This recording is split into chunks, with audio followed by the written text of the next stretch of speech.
Bien, con el permiso de ustedes voy a empezar a grabar la clase, voy a iniciar la presentación en pantalla completa y bueno, seguimos entonces con el tema que dejamos ayer de instrumentación industrial. Es un tema muy bonito, muchachos, se los recomiendo de verdad ponerle atención porque en la industria es muy necesitada esta profesión, entonces, y es muy bien paga. ¿Me están escuchando? ¿Me escuchan bien? ¿Están viendo bien la presentación? Sí. Mira, ¿por qué no puedo tener puntero? Otra las ya.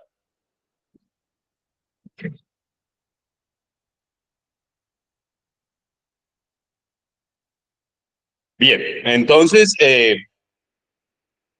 dentro de los tipos de accesorios en la instrumentación industrial, las que más encontramos, pues, son válvulas, transmisores, sensores, ¿sí? Controladores, que estos ya son instrumentos, ¿sí? Más complejos, analizadores, ¿sí? Amortiguadores, bien. Voy a ver si alguien se quiere conectar, ¿sí? Por acá. Bien, entonces, ¿qué es lo que nos permite hacer esos instrumentos o estos accesorios? Pues nos permiten básicamente la automatización de los procesos industriales. Eso es para lo que se utilizan estas válvulas, los transmisores, los sensores, los finales de carrera, los controladores, ¿listo? Los actuadores. Entonces, eh, es con esos accesorios con los que podemos hacer automatización industrial, programarlos, ¿listo? Enviar señales, eh, señales de parada, señales de reinicio, señales de emergencia, ¿listo? Permite una gran cantidad de usos para automatizar los procesos industriales o para estas señales muchas veces se recogen a los PLC, ¿listo? Todas esas señales siempre van o en la industria, hay estos se llaman autómatas, ¿sí? Pero el más utilizado es el PLC, ¿listo? Okay. PLC es controladores lógicos programables, se pueden programar. Entonces, pues los sensores, eh, los más básicos son los que tenemos los humanos, ¿sí? Con los que podemos, pues, oler, de hecho, medir la presión, que tan fuerte nos aprieta algo, ¿sí? Podemos oír, ¿sí? Con el instrumento, pues, sería el oído, ¿cierto?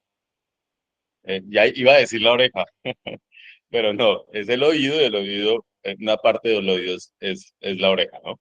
La, el ojo, pues sería el sensor que nos permite captar la luz y convertirla en imágenes. ¿Listo? Eh,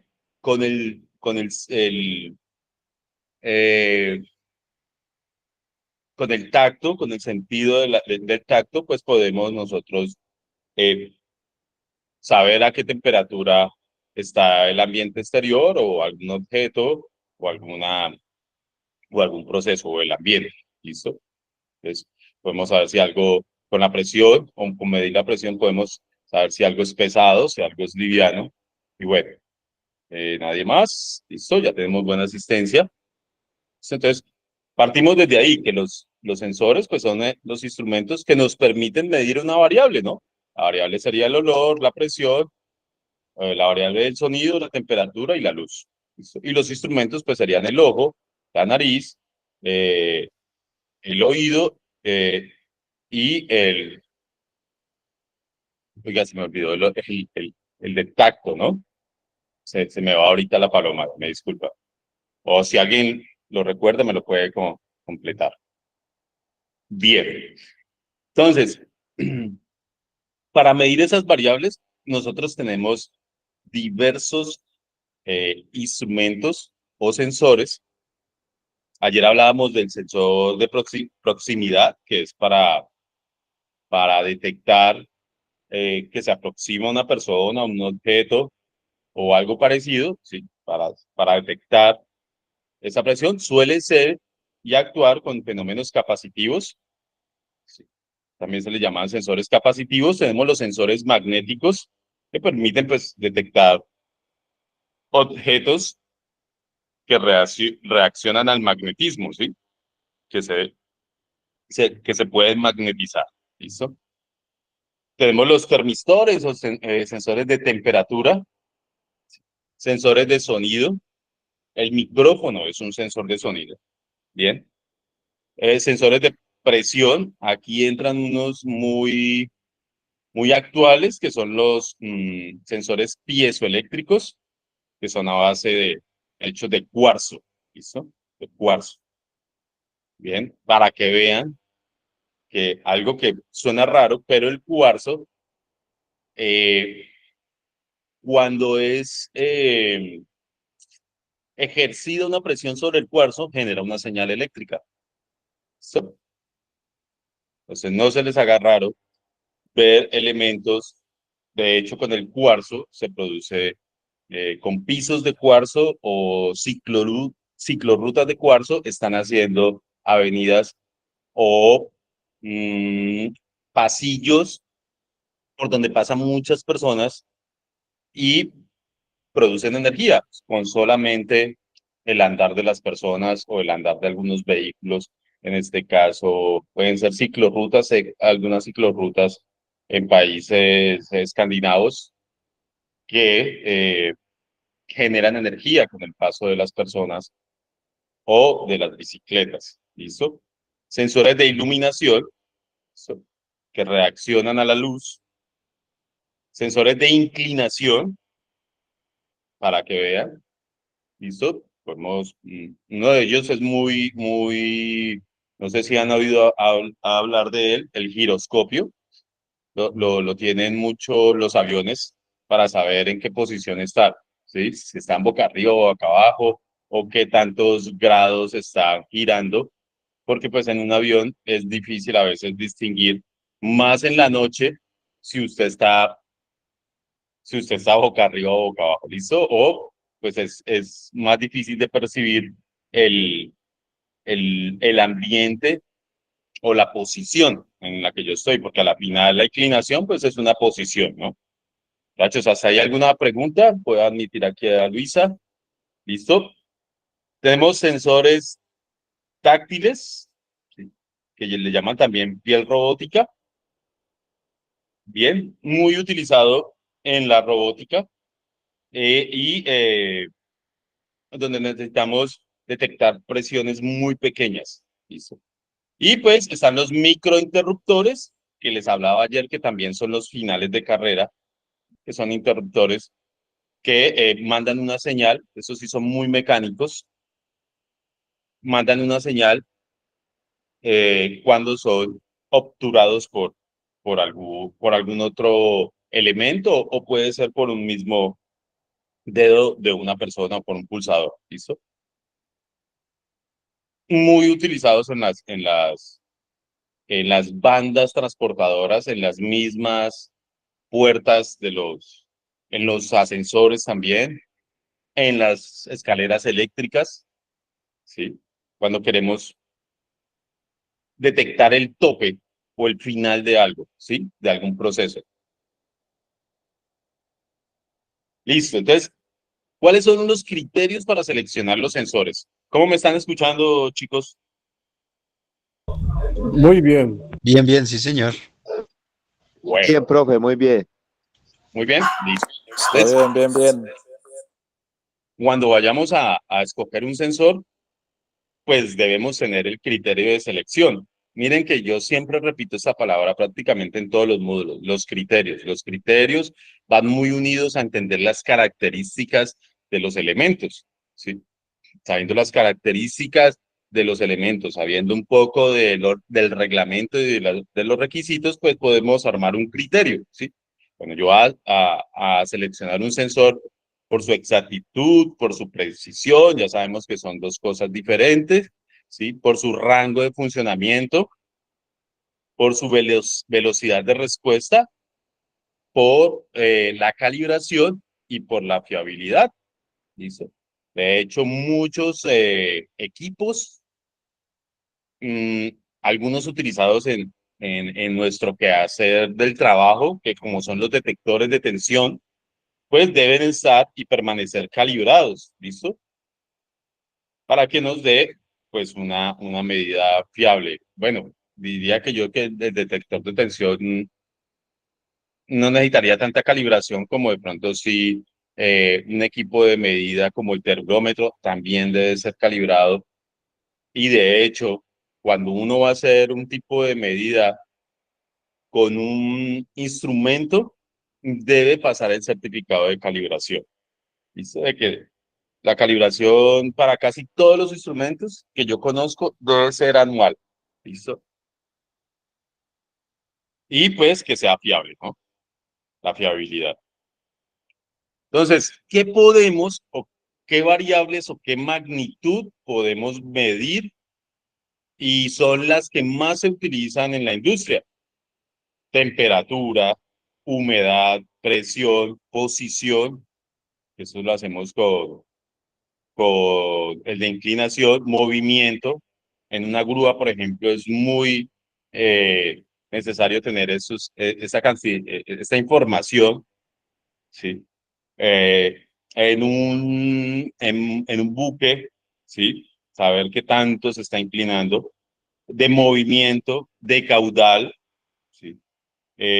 Nosotros teníamos sensores de caudal cuando hacíamos la represa El Quimbo, ¿sí? La represa El Quimbo, pues son dos montañas que prácticamente se cruzó un muro para represar el agua. Es un gigante. Y pues el peligro de que hubiera una creciente en el río sin que nos avisara esa creciente. A ver, nosotros que venía una creciente, pues habría trabajadores, personal, maquinaria, una gran cantidad de riesgo involucrado y tocaba estar midiendo el caudal constantemente y reportándolo cada hora. Cada hora, de hecho era uno de mis trabajos por ser operador, eh, eh, eh, anunciar el caudal de los ríos, ¿sí? Entonces, eso estaba muy controlado y eso, pues claro, uno, si el río viene por acá, pues uno coloca los sensores río arriba, ¿no? Entonces, ¿cómo transmitía esa señal? Ah, bueno, había que poner un transmisor por radiofrecuencia, ¿sí? O en ese caso se hizo un contrato con una empresa, hay empresas dedicadas con servicio satelital que permiten conectar los transmisores y hacer la comunicación a un computador directamente. ¿Listo? Tenemos sensores de luz, ¿sí? De imagen, de corriente, de resistividad, sensores acústicos, aquí se repite imagen, de aceleración en los carros, de velocidad, de inclinación, de campos magnéticos, de tensión, de frecuencia y las otras variables, ¿no? Hay muchos, digamos que estas son las más utilizadas en la parte industrial.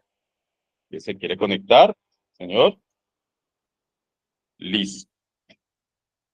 Entonces, para hacer, por ejemplo, riego, eh, para controlar la humedad en los cultivos de flores, sí, es importante controlar la temperatura ambiente, la humedad, ¿sí? Para que se haga el riego cuando se necesite y de pronto no sin un parámetro que nos diga a nosotros cuándo hacer el riego, ¿sí? Y no crean, se puede echar a perder bastante dinero o bastantes elementos del proceso por no controlar estas variables. Listo. Los sensores de presión, aquí los vemos, ¿sí? Hay de diferentes construcción, ¿sí? Pero realmente lo que buscan hacer es transformar una magnitud física, que es la presión, vea, ¿sí? En una magnitud eléctrica. Mire que a la final todo lo llevamos a través de los sensores ¿a qué? A una magnitud eléctrica, ya sea de qué, de tensión o de corriente. ¿Listo? O de corriente. Casi no he visto de pronto como una señal de potencia o una señal de resistencia se utilice como la expresión de una magnitud física, no lo he visto, ¿sí? Siempre va a ser una tensión, una presión, yo la pueda traducir en un nivel de tensión o en un nivel de corriente. ¿Listo? Están en miniatura, es una tecnología piezoresistiva y también hay con fibra óptica con membranas de acero inoxidable resistentes a los líquidos y a los gases corrosivos. Bien. Disponibles en versiones hasta de 600 grados centígrados. Entonces, para donde el ambiente o donde se utiliza, se debe medir esa magnitud y la temperatura no supera los 600 grados centígrados. Y además de eso, pues lo voy a poner a la intemperie, pues ese tipo de sensores o en un ambiente húmedo son los ideales, ¿no? Ahora bien, también existen los manómetros digitales muy utilizados en la industria petrolera, en todo lo que tiene que ver con líquidos, ¿sí? ¿Por qué? Porque pues, nuestras tuberías, las tuberías eh, eh, resisten hasta una determinada presión, ¿sí? Entonces, controlar la presión para que de pronto no se vaya a dañar la tubería es indispensable. Eso hay que vigilarlo. Entonces, son la solución ideal para aplicaciones donde se busca un transductor de presión y visualizador de cable. Además de estos manómetros digitales, pues nos permiten ver en una pantalla el valor de la presión. ¿Listo? Tienen display, digámoslo así. Bueno. Entonces, las aplicaciones, instalaciones hidráulicas en laboratorios, ¿sí? Donde yo necesito estar vigilando constantemente la presión, pues la pantalla me lo va a permitir, ¿no? A diferencia de esos piezoeléctricos que no me dan esa medida eh, en el mismo instrumento, ¿sí? Que yo puedo llevar esa medida a un computador, a una interfaz gráfica que me permita leer, ¿sí?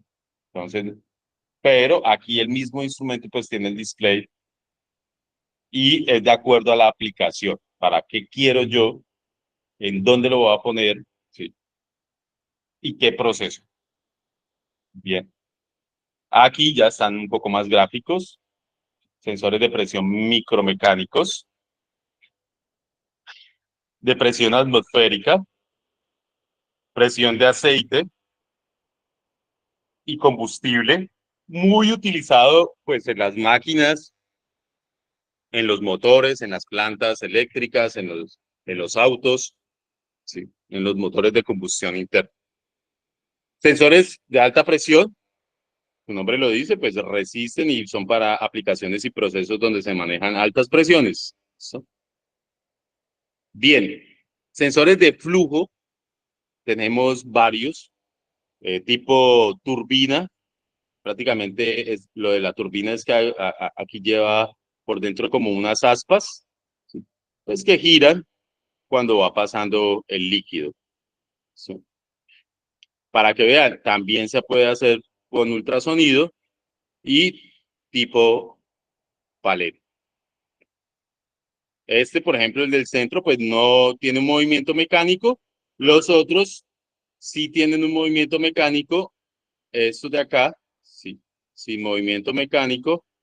Y estos sí. Entonces son más propensos de pronto a dañarse, en a que uno los tenga que cambiar, precisamente porque pues las partes se van desgastando, ¿listo? O que los tenga que estar calibrando. Tenemos sensores de temperatura, ¿sí? Que básicamente funcionan. Si ustedes miran acá, este es más explícito. El que detecta la temperatura es esta parte, ¿sí? Se recoge la señal pues con los cables. ¿Sí? Aquí están los terminales del cable. ¿Y qué pasa? Cuando esto se calienta por la llama o porque el ambiente subió de temperatura, este elemento cambia su resistencia. ¿Sí? Prácticamente lo que está alterándose es la resistencia del sensor, y esa resistencia, como el sensor está alimentado con una tensión, pues va a provocar una corriente diferente. ¿Listo? Entonces, puede que aumente su resistencia o puede que la disminuya. A la final, yo necesito detectar la variación de esa resistencia y traducirla a una tensión, un voltaje, una corriente. ¿Listo? ¿Para qué? Pues para poderla interconectar con otro elemento, ¿sí? O llevarla al PLC porque es una señal que necesito recoger. Bien, ¿alguien quiere conectarse? Nada, listo. Bien. Tenemos sensores también de temperatura en forma de, se le llaman termocuplas o termopares. Básicamente es el mismo principio de funcionamiento, listo, donde también, si ven, tienen como unos pines alargados acá, ¿sí? Y mire que ese es el elemento que yo, eh, con el que yo censo la temperatura, ¿sí? Lo puedo meter en un líquido, en un gas, ¿sí? O en un ambiente. Bien. Tenemos los termistores, que también son sensores de temperatura, esos ya son más electrónicos, ¿sí? Y son dispositivos también para medir temperatura, por lo tanto podemos decir que es un tipo de termómetro. Su funcionamiento se da en base a la variación también de la resistividad de un semiconductor, ¿sí? De un semiconductor de la temperatura. ¿Qué es un semiconductor? Para los que no saben, es un elemento, un material. Solamente existen tres tipos de materiales, o bueno, definimos en la parte eléctrica tres tipos de material: los conductores, los aislantes y los semiconductores. Los semiconductores quiere decir que son materiales que en determinados momentos, no, en determinada excitación del material, ¿sí? Conduce o no conduce. Bien, ¿qué pasa? Por ejemplo, les voy a colocar un ejemplo, es el vidrio. ¿El vidrio es un material conductor, aislante o semiconductor?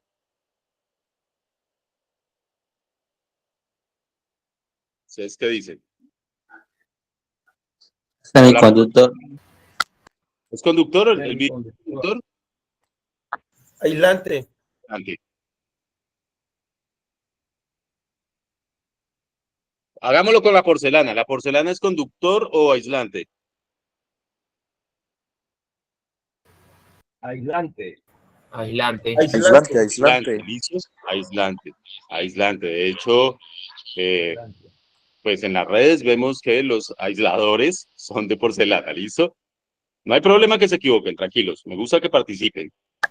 ¿Qué pasa? La misma porcelana a 2000 o a 5000 grados, no estoy seguro, y por favor consúltenlo, se vuelve conductor. Se vuelve conductor. Lo mismo el vidrio. Tengo entendido que el vidrio a muy bajas temperaturas se vuelve conductor, aunque temperatura ambiente es aislante, ¿sí? Entonces, a eso era lo que quería hacer referencia. Listo. Hablemos entonces de temperatura ambiente.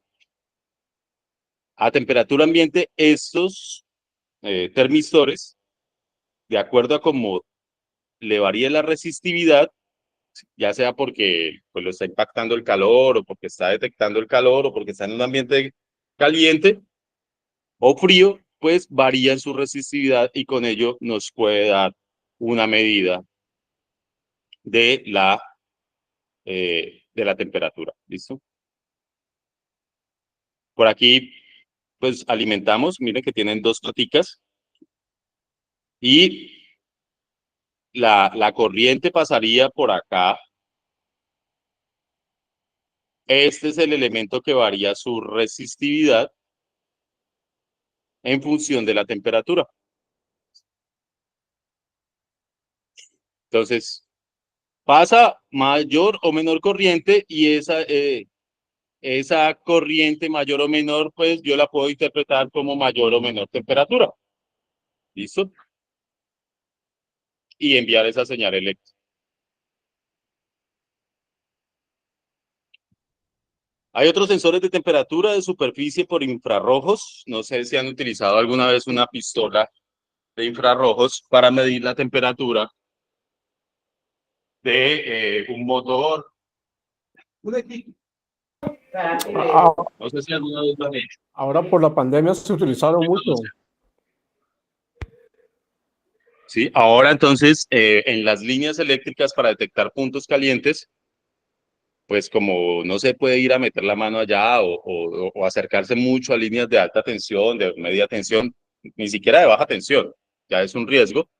Entonces se utilizan los sensores infrarrojos o las pistolas de infrarrojos que nos dan entonces a través de los colores del equipo si está a mayor o menor temperatura. ¿Sí? Entonces los colores azules nos dicen colores, partes más frías y los colores ya naranjas y rojos nos están diciendo que esas partes del equipo están a mayor temperatura. ¿Alguien iba a aportar algo? ¿Iba a decir algo? Sí, yo los he utilizado para mantenimiento de motores, eh, para detectar puntos calientes también en los tableros, que a simple vista no se ve, y con eso entonces uno entra a hacer mantenimiento predictivo, ya sea cambiando la parte, muchas veces es por el falta de apriete de los bornes, pero a simple vista no se ve. ¿Sí? Se utiliza entonces una cámara termográfica o sensores de temperatura. Me imagino que ya hay aplicaciones para el celular que hacen eso. De hecho, los celulares también tienen la función de giroscopio. Bien, están los sensores de nivel muy utilizados para el nivel del agua. Y miren que hay varias tecnologías, muchachos. ¿Sí? Está tipo olla y está, que es como el que nosotros miramos, o muy parecido al que tenemos en la casa, en el tanque de arriba, tanque elevado. Y están los de ultrasonido. Por ultrasonido también, entonces, yo puedo detectar el nivel de algún líquido en un recipiente. ¿Listo? Por medición ultrasónica. Entonces, para que conozcan que no solamente hay una forma, sino que hay varias formas de medir una variable. Bien, están los sensores de presión diferencial. Y si ustedes miran, son dos elementos. ¿Por qué? Porque por la palabra diferencial. ¿Sí? Tienen que ser dos elementos para que se pueda medir una diferencia entre presiones. ¿Listo? Entonces están pensados para realizar la medida de presión entre dos puntos, de tal forma que ha de contar necesariamente con dos tomas de presión. ¿Sí? También cabe destacar la diferencia según estemos hablando de medida de presión en líquidos o en gases. Ambos son fluidos, así como la corriente eléctrica es un fluido. De hecho, nosotros tenemos mediciones diferenciales también de corriente, más que todo en los transformadores de potencia. ¿Listo? Para saber entonces la cantidad de corriente eh, entre dos puntos, entre los transformadores, pues sabemos que tenemos un lado de alta, ¿sí? Y otro de baja tensión. ¿Sí? Entonces, eh, podemos medir y obtener una diferencia. Ah, bueno, se me olvidaba, el más representativo, el interruptor diferencial. Se utiliza mucho para proteger las zonas húmedas. ¿Y qué es lo que hace el interruptor diferencial? Precisamente detectar una diferencia de corriente y abrir cuando se presenta esa diferencia, mandar a abrir el interruptor cuando se presenta la diferencia. Sí. Sensores de peso, entonces son dispositivos electrónicos desarrollados pues, para detectar cambios eléctricos de acuerdo a la intensidad de un peso, aplicado sobre una báscula o una balanza. Información que a su vez se transmite hacia un indicador de peso o controlador. Bien, entonces ya ahorita las pesas de los médicos pues tienen este tipo de sensores y son digitales, ¿no? También se utilizan en las básculas donde pesan los camiones y las tractomulas en las carreteras. Se utilizan este tipo de sensores para saber pues el peso de la carga del camión y si está dentro de los límites regulados, ¿no? Sensores de velocidad utilizados para la medición de velocidades en el cigüeñal, en el árbol de levas, en los motores, en los sistemas ABS, ¿sí? Para saber la velocidad de la rueda y asimismo pues ayudar a aplicar los frenos. En los generadores diésel también tenemos sensores de velocidad para saber las RPM, ¿sí? O las revoluciones por minuto a la que está funcionando, a la que está girando el rotor de ese motor. Bien, entonces cuando nosotros en la pantallita vemos que la velocidad del motor es 1800 RPM, pues es porque por dentro, en algún lado, pues está ubicado o instalado este tipo de sensor. ¿Listo? Hay veces se descuadran, hay veces se dañan y por eso no nos arranca la máquina o si nos arranca, se para porque no está detectando la velocidad. ¿Listo? Y hay una protección por velocidad. Sensores de conductividad, eso sí ya más utilizados en la parte química, es un sensor que mide la capacidad de una solución para conducir una corriente eléctrica. La presencia de iones en la solución permite que sea conductora. Cuanto mayor sea la concentración de iones, mayor será la conductividad. Pero bien, nosotros a los aceites de los transformadores se le hacen unas pruebas, se colocan aquí unos electrodos y se les hacen pruebas de conductividad, así que tampoco estamos muy lejos de este tipo de aplicaciones. Bien, también en la parte eléctrica. Se le hacen descargas, se le hacen pruebas de conductividad al aceite. Obviamente queremos que el aceite sea lo menos conductor posible, pero a medida que él va sufriendo desgaste por las descargas, por las sobretensiones, por los cortocircuitos, pues va degradando y se va volviendo conductor. Bien. Va produciendo carbón y el carbón es conductor. ¿Listo?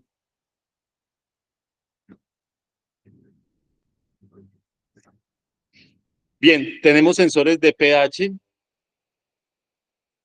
¿sí? pH tengo entendido que tiene que ver con la acidez de los líquidos, bueno, los jabones también tienen un pH, ¿no? La piel de nosotros tiene un pH. Entonces, eso convierte en el valor de pH en una tensión proporcional, vea. Entonces, por ejemplo, para fabricar cerveza, para fabricar jabones, champús, ellos deben medir el pH de esos líquidos o de de ese material para que esté dentro de los rangos. ¿Sí?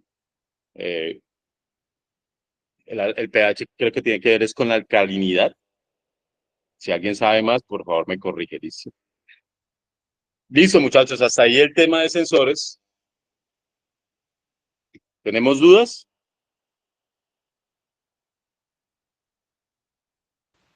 No, ¿Y señor. viendo el material que les compartí ayer? Ahí están las preguntas, respóndanselas ustedes mismos con las lecturas para que podamos continuar. ¿Listo? ¿Qué es un sensor? ¿Cómo se clasifican los sensores? Bien. ¿Cuáles son los criterios de selección para los sensores? Prácticamente ellos se clasifican de acuerdo a la variable que van a medir, ¿no?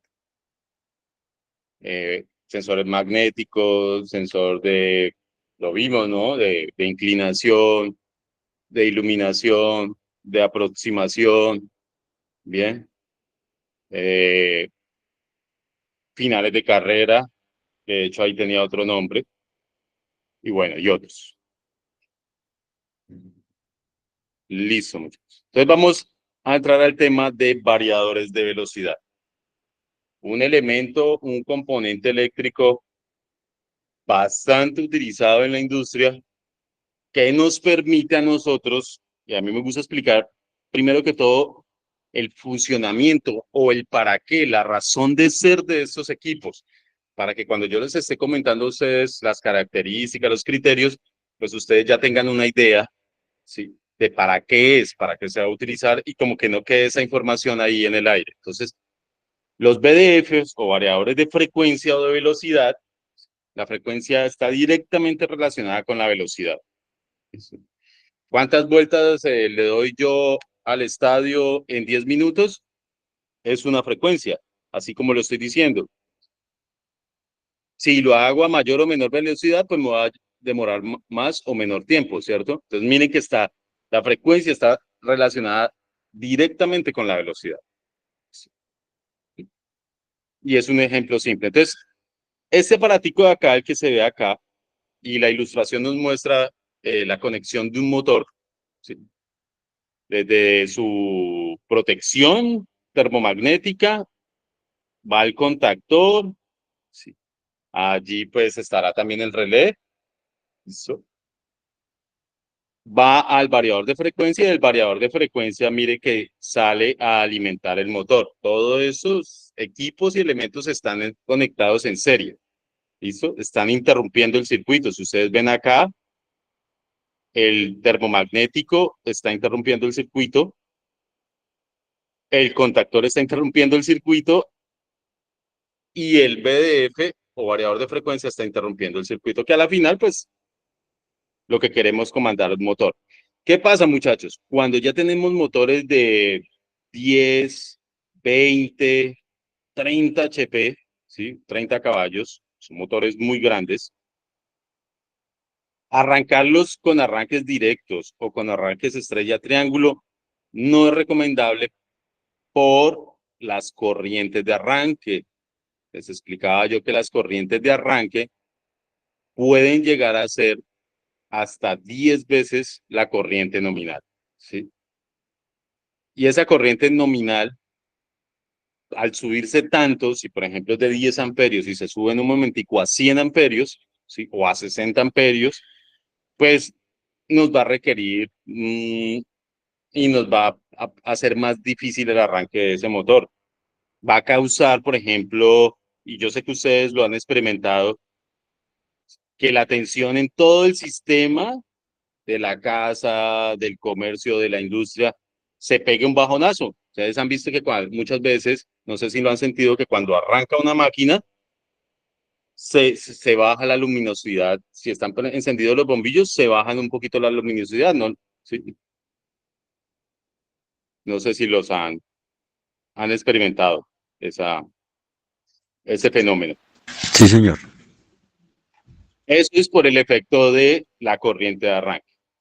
Para arrancar suave, y por eso es otra denominación, arrancadores suaves también se le llaman, y yo les hablo de varias formas en cómo se le hablan a estos elementos para que ustedes no lo confundan. ¿Listo? Nos permite arrancar la máquina despacito, ¿sí? Para que vaya a su velocidad nominal y a su corriente nominal sin mamarse, digámoslo así, me disculpan la palabra, sin tener que la instalación o el sistema eléctrico soportar esa corriente de arranque. Estamos hablando que aquí puede ser entre 2 y 2,5 veces la corriente nominal, ¿sí? Contra 6, 7 o 10 veces, pues ya es más soportable, ¿no? Entonces, este aparato, de hecho, nos permite arrancar muy suave la máquina para que el sistema eléctrico no tenga que soportar los cables, el contactor, los interruptores no tengan que soportar esa corriente de arranque. Muy utilizado en las bombas de riego, en las bombas de extracción de crudo, en las grúas, ¿sí? Que yo tengo que, necesito muy buena potencia, pero necesito ir moviendo la carga despacio, ¿sí? No puedo moverla y menos someterla a una corriente de arranque, haría que la carga se moviera de manera ordinaria y pues correríamos peligro, ¿no? La carga y nosotros. ¿Listo? Entonces, ¿dónde se utiliza mucho en motores? ¿O qué es lo que permite? Permite controlar la velocidad de rotación, ¿sí? De los motores eléctricos de inducción, especialmente los trifásicos de inducción y de rotor sin bobinar o jaula de ardilla. ¿Y cómo está construido el equipo? ¿De qué se compone? Mira, siempre vamos nosotros los eléctricos, siempre vamos a ver una representación gráfica de cómo está construido el equipo, y esa representación gráfica pues siempre va a ser en términos eléctricos. Bien, entonces prácticamente está construido de tres módulos. Un módulo que pasa la corriente alterna a corriente continua, es decir, un rectificador, ¿cierto? Y de hecho está el símbolo del diodo. Bien, tiene entonces el módulo de corriente continua, bien, porque ya he transformado, y tiene el módulo ya la salida, porque el motor funciona es con corriente alterna, ¿sí? Y la energía que yo estoy tomando de la red es alterna. Entonces tengo que convertir esa corriente continua en alterna. El control, prácticamente yo lo hago, es en corriente continua. ¿Listo? El ir poco a poco, yo voy es variando la corriente continua dentro del equipo, se está haciendo eso, pero a la final, pues está saliendo corriente alterna acá, al motor. ¿Sí? O sea, la carga, pues sería el motor. Y pues está el módulo de control, y este ES quiere decir las entradas y las salidas, las señales de entradas y salidas. ¿Cuáles señales y entradas? Pues nosotros podemos recoger, y eso es lo que nos permite el variador de velocidad. Una de las señales, pues es la señal del pulsador o de un conmutador, ¿listo? Puedo recoger otras señales que nos permita el equipo. Entonces, como es un equipo digital, muy electrónico, volví, listo. Por eso tiene, y dentro de ese módulo, pues está la comunicación, ¿listo? Nos permite comunicarlo con otros equipos. De hecho, yo puedo colocar a funcionar con un solo variador de velocidad varios motores. Un motor 1, ¿sí?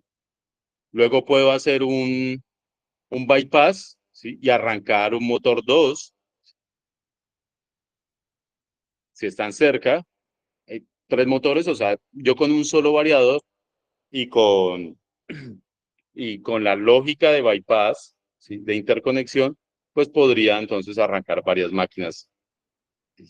No al mismo tiempo, obviamente no, pero sí, pues me estoy ahorrando ahí un billetito. Entonces, el funcionamiento de un variador de frecuencia se puede esquematizar como se ve en la figura. ¿Sí? ¿Y de qué está compuesto? Del rectificador, del bus de continua, de la etapa de salida, que sería la etapa de salida, sería de convertir la corriente continua en alterna o invertirla, también se le llama etapa inversora, y pues el control de comunicaciones de entradas y salidas. ¿Listo? ¿Qué puede ser una salida también? Puede ser una iluminación verde, roja, que le indique si está parado, si se presentó alguna obstrucción o el motor se paró por alguna señal, por alguna advertencia, pues puede ser un color naranja, ¿listo? Algún sonido, eso es una salida, ¿sí? La entrada es una señal que yo recojo y entra el equipo, y la salida es una señal que emite el equipo y sale a iluminar al mando, por ejemplo, de algún otro proceso. Bien. Siempre ustedes van a encontrar en esta clase de equipos, en los PLC, más que todo, y en estos variadores de frecuencia, entradas y salidas. Señales borneras, donde se conectan los cables de entrada y los cables de salida. Lo encuentran con ES o lo encuentran con las palabras I, O. Input, out, en inglés. Bien. Como lo decíamos, entonces, la etapa rectificadora, pues es prácticamente un juego de diodos, ¿sí? O puentes diodos, que nos convierte la corriente alterna en continua. El bus de continua es condensadores de gran capacidad, a veces también son bobinas que almacenan y filtran la corriente alterna rectificada para obtener un valor de tensión continua estable, ¿sí? Y reserva de energía suficiente para proporcionar la intensidad requerida por el motor. ¿Por qué reserva? Porque a los capacitores, que son ahora un elemento muy importante eléctrico, nosotros solamente todos los equipos y todo lo definimos en tres elementos: resistencias, capacitores e inductancias. Las inductancias son las bobinas, la capacitancia la dan los capacitores y las resistencias, pues, los resistores. ¿Listo? Entonces, para nosotros dibujar, esquematizar, hacer los cálculos, todo lo representamos en esos tres componentes eléctricos. No tenemos más. ¿Listo? O sea, no nos ponemos a decir que como es una nevera o como es una lavadora, a la final es un motor.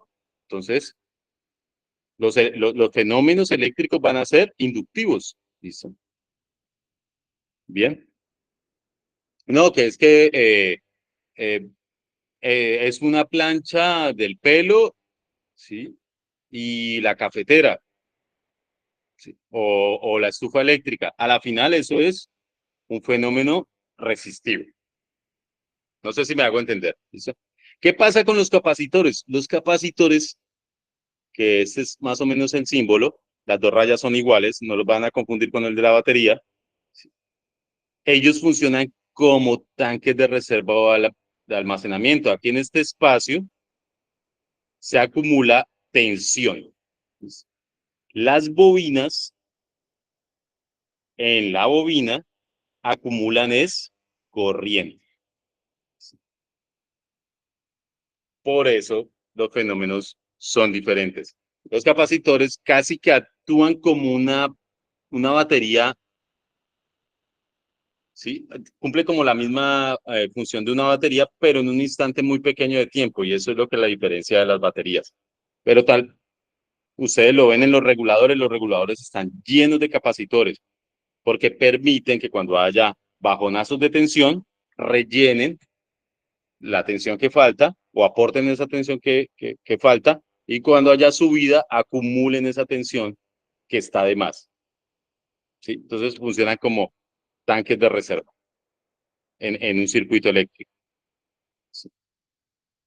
También lo que le dice a uno la literatura es que los capacitores se oponen al cambio en la tensión y las bobinas se oponen al cambio en la corriente. Etapa de salida, entonces, como la tensión es continua, nosotros necesitamos convertirla en tensión alterna. Esto se hace con transistores BJT, CMOS, SCRs. Esto ahorita se está utilizando mucho y lo tenemos que aprender los eléctricos por las instalaciones solares. ¿Listo? Traen mucho de estos equipos y los equipos pues funcionan con tiristores, SCRs, ¿sí? Y si bien pues no nos vamos a meter a reparar eso ni nada por el estilo, por lo menos entenderlo nos puede sacar de un problema, ¿listo? Y pues el control de las entradas y salidas son circuitos, son bloques, ¿sí? Ya sea una señal de protección, de regulación, tanto analógicas como digitales. Bien. Entonces, ¿qué es una señal digital? Pues una señal que yo la represento con ceros y unos, cerrado y abierto. ¿Qué es una señal análoga? A ver, un elemento análogo. Listo, antes, ¿cómo eran los radios? ¿Cómo sintonizaba uno la emisora? Con un dial, ¿cierto? Con un dial, usted movía el dial, la perillita, y hallaba la frecuencia de resonancia de la que estaba, por ejemplo, radioactiva, 97.4 megahertz, ¿sí? Entonces usted llevaba el dial a 97.4 y aparecía pues la emisora de rock. ¿Listo? Y eso serían señales análogas. ¿Listo? Las señales análogas uno las distingue en dibujo porque son continuas. ¿Listo? La señal es continua. La señal digital uno la distingue porque se comporta por pulsos. ¿Listo? Por pulsos. Aquí un pulso va a cero, otro pulso. Entonces miren que yo puedo representar esto como que está prendido y aquí está apagado. Está prendido, está apagado. Entonces, esas son las dos formas de señales que tenemos. Solamente señales analógicas y digitales. En un PLC, en un variador de frecuencia. ¿Entendidos ahí, muchachos? No sé si esto es nuevo para ustedes y voy muy rápido.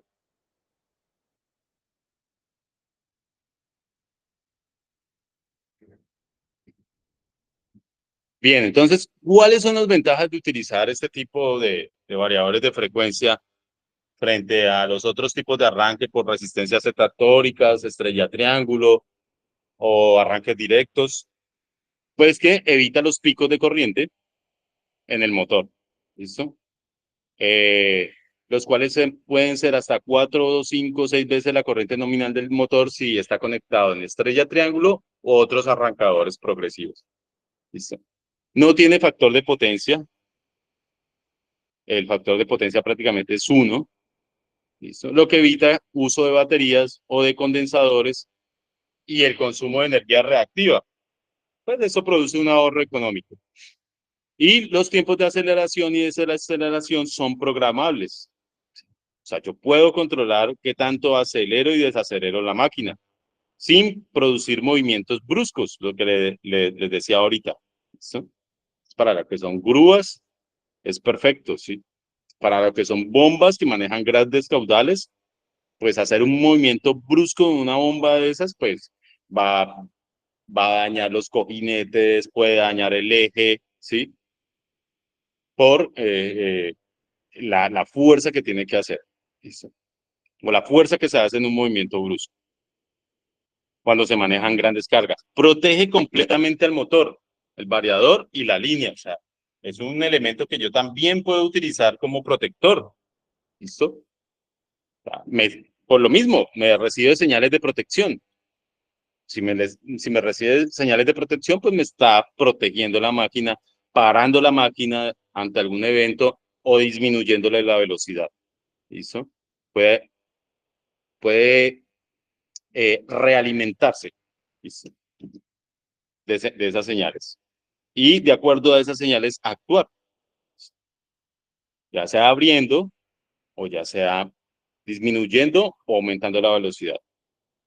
El consumo energético se adapta a la exigencia del motor, lo que provoca pues entonces un ahorro de la energía y mediante contactores externos, o sea, bypass, se puede utilizar un solo variador para el control y secuencia de varios motores, tanto el arranque como la parada.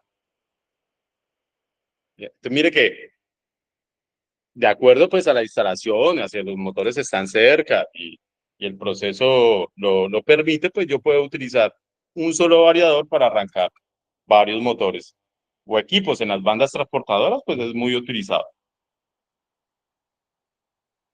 Muchachos, ¿hasta ahí alguna pregunta? Así más o menos es un variador de velocidad, así se ve. Este es, obviamente este es pequeño, ¿sí? Pero pues entre más grande el motor, como por allí tiene que pasar la corriente, tiene que ser más robusto y más grande el variador.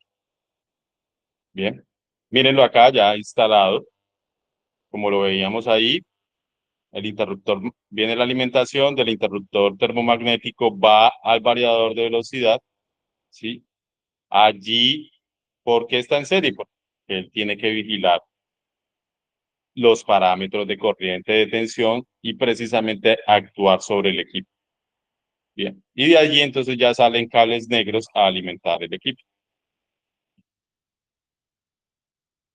Tiene un tamaño compacto que facilita su instalación, el diseño para resistir un funcionamiento a la intemperie o condiciones ambientales. A veces se suele meter dentro de tableros eléctricos. Disculpe. No hace ruido, prácticamente no hace ruido. Listo. Y miren, la frecuencia máxima de conmutación está hasta 16 kilohertz. Este control se hace en PWM, ¿sí? Que es modulación de la frecuencia, modulación del ancho de pulso. El ancho de pulso quiere decir, esta es la onda de corriente alterna, va a modificar entonces este ancho. Yo lo puedo decretar de acá, el ancho de pulso. Entonces, la frecuencia, si yo aumento la frecuencia, ¿qué quiere decir?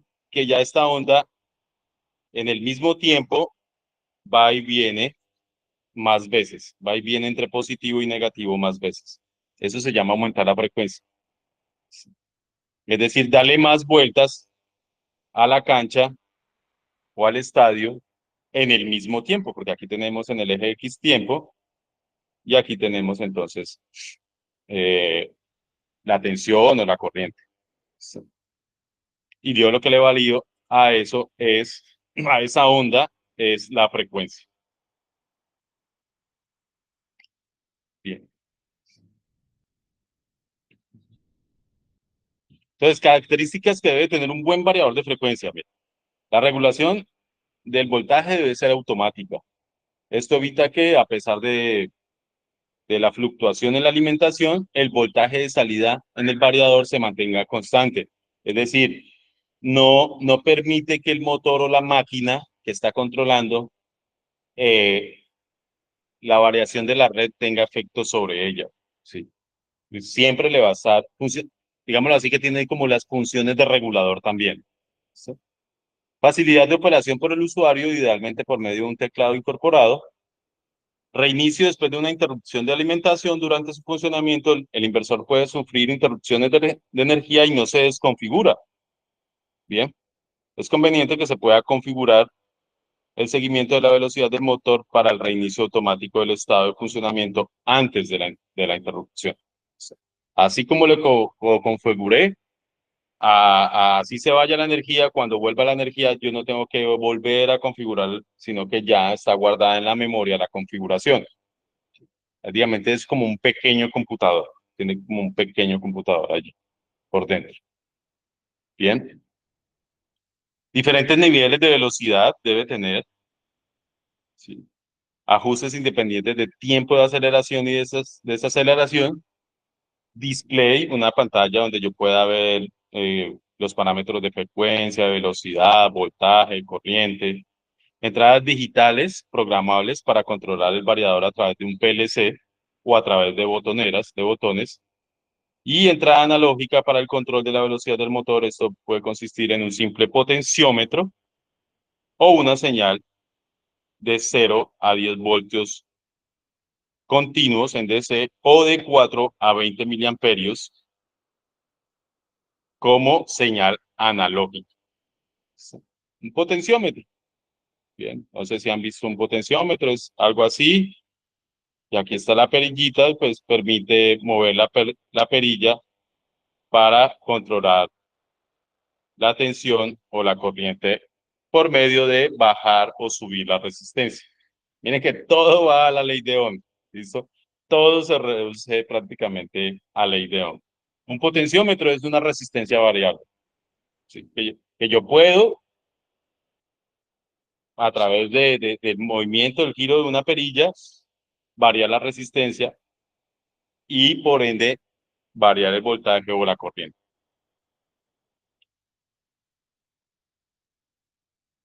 Aquí, para que vean más o menos cuando tengan un variador de velocidad enfrente, qué significan esas letras de referencia del variador, qué quieren decir. Aquí está cómo se lee un variador.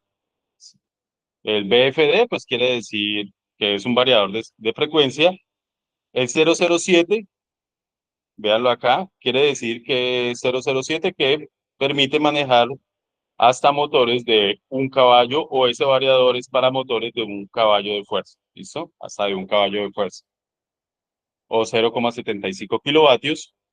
Si el número fuera 0,0055, entonces permitiría utilizarlo en motores hasta de 7,5 caballos, ¿sí? Y si este número fuera 220, ojo, no lo vayan a confundir con el nivel de tensión, serían para motores de 30 caballos de fuerza o 22 kilovatios.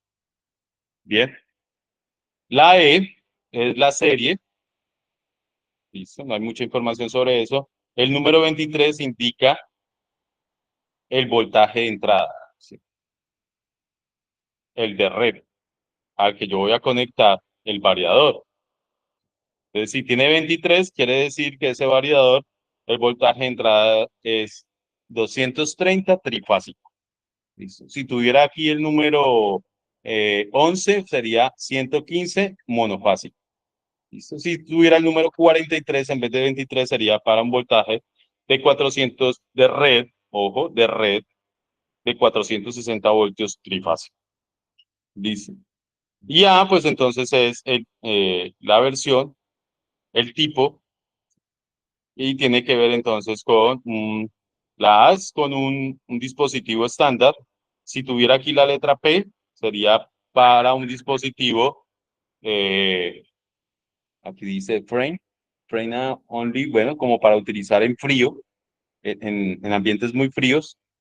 ¿Listo? Y aquí otras cositas que no las tengo clara en inglés. Me perdonan la vida, por favor. Las aplicaciones, ¿dónde las utilizamos? Miren, subiendo las escaleras ahí del centro comercial, ustedes que cada rato van a hacer mercado a centro comercial, suben y bajan las escaleras, pues las mueve un variador de frecuencia. ¿Listo? Para las bandas transportadoras también, para lo que es construcción, fabricación de elementos, ¿sí? O bobinadores también, para las grúas, lo que les decía, bien, y bueno, otra para los compresores y otra gran cantidad de aplicaciones que pues no caben en la diapositiva. Listo, muchachos, son las 9:42, ya llevamos 1 hora, ¿cierto? Entonces, los dejo ahí con estas preguntas. Tienen el material ya para que lo lean, porque tienen todos tienen esa presentación. Y bueno, espero que se diviertan con esto. Prácticamente ya estamos acabando el módulo. Para mañana solamente sería ver señalización, que de hecho veámosla de una vez para terminar este módulo, y mañana empezaríamos el tercer módulo ya de instalaciones y mediciones eléctricas. ¿Listo? Lo que les decía, la señalización viene siendo una señal de salida que nos puede dar los variadores de velocidad, y pues tenemos señalizaciones acústicas, señalización óptica, ¿sí? Visuales como la flecha, o luminosas como los semáforos. Bien. La acústica se utiliza mucho para emergencia, o para cuando un carro o un carro pesado va retrocediendo, ¿sí? Para avisar. de evacuación, ¿listo? O de que un proceso ha terminado o ha comenzado, ¿listo? Como una advertencia. O para un ataque en el caso de las instalaciones militares, ¿no? ¿Listo? Y bueno, eso es en cuanto a señalización. No creo que haya mucho que decir de ahí. ¿Listo? ¿Qué permite la señalización? Mejorar las condiciones de seguridad del personal, facilitar el control y mantenimiento de las máquinas y pues indicar el correcto funcionamiento de un dispositivo. Bien. Y con eso damos terminado el módulo de elementos y componentes eléctricos. No sé si tenemos algún aporte, petición. Mañana empezamos entonces instalaciones y mediciones, ¿listo?